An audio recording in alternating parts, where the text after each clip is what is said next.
Arrow. Hey, how are you doing today, Karina? Good, good. Thank you for having me. Oh, I want to thank you for this book. This right here is probably one of the greatest, best feeling on the inside books I have read and held in my hands in a very long time. Thank you. Thank you so much. It was so fun writing it. It had to have been because, I mean, the way that you talk about it, first of all, slime zombies got my attention, and I giggled like a little 4-year-old kid when you introduced the zombies. Yes, we had to have the drama in there. They become zombies because basically one of the slimes eats them and like it turns them into zombies. And there's this whole thing of them trying to like save the day, and we had to have the drama in there.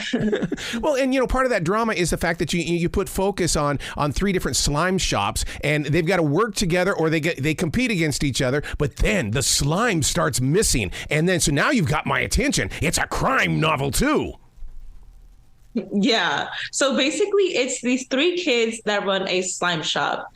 And when the kids, they make the slime, and then when they leave, the slimes come to life. And there's so many different personalities in the slimes. Like, there's like the popular slime. There's, of course, the villain that's telling all the slimes like, hey, look, they make us and they might love you now, but they're going to ship you to who knows where, And the slimes are like, no, you're crazy. What are you talking about? They're like, Boris, you're crazy, because that's his name, Boris. And he's like, all right. So he gets mad and he basically like starts eating them. Like he absorbs them and they spits them out and they're zombies, and they have to figure out how to save the day. And it's this whole thing. It's a really funny, cute drama with everything you need in a book. I think the kids are going to love it. I know that you've got a very busy lifestyle, but this book is screaming to have some attention on YouTube or even Hulu or Netflix because it needs to come to life on the screen. Oh my gosh, that would be amazing. That's the goal here. Because we can all relate with slime. Why is that? Is it because it's just ooey gooey fun and it's just fun to watch other people get slimed? But I'd be a nervous wreck if I was getting ready, to be slimed. I think it's really just one of those things that it's like oddly satisfying, where, it's this goo, but you just want to get your hands in it. And I feel like sometimes when people think of slime, they just think of like that, like really sticky stuff.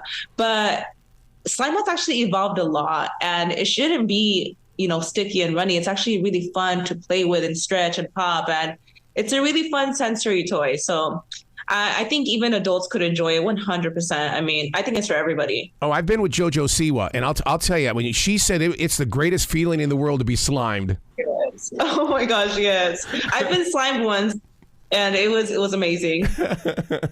Now, when you have a situation like this, because listeners need to understand, this is a collaboration in your life because you joined up with 2 other people. Did the story come first, or was it the illustration that came along? So it actually started off with me pitching it to my publishers, which is HarperCollins. I actually just wrote, I opened up my phone and I literally went into notes and just wrote what I wanted the story to be, what I wanted the characters to be. But when it comes to the actual dialogue, because the book is, it's like a graphic novel with a bunch of dialogue, I didn't know how to do that. I needed a team. So luckily, I was able to partner with Niki Smith, which is an amazing illustrator and writer, Kevin Panetta, to put this book together. And truly without them, I would have not been able to. I mean, I knew exactly what I wanted. I knew exactly what I wanted the story to be. But I'm so lucky to have found these partners because they made it come to life, beyond my expectations. Like I'm completely obsessed with the book. Are you going to turn this into a series? Oh yeah, I would love that. I mean, that's the goal here. It's funny because when I actually first started thinking of this book, I wanted to, pitch it as a movie, but of course, who's gonna pick it up? So I was like, let's do a fun book. Let's do a book. Maybe it becomes a series, and hopefully the kids like it. That's the goal here for sure. And hopefully it becomes a series. Well, I'm so glad that you gave yourself permission to do this. Please come back to this show anytime in the future. The door is always going to be open for you, Karina. Thank you so much. Thank you so much for having me. It was fun. You be brilliant today, okay? You too. Thank you so much.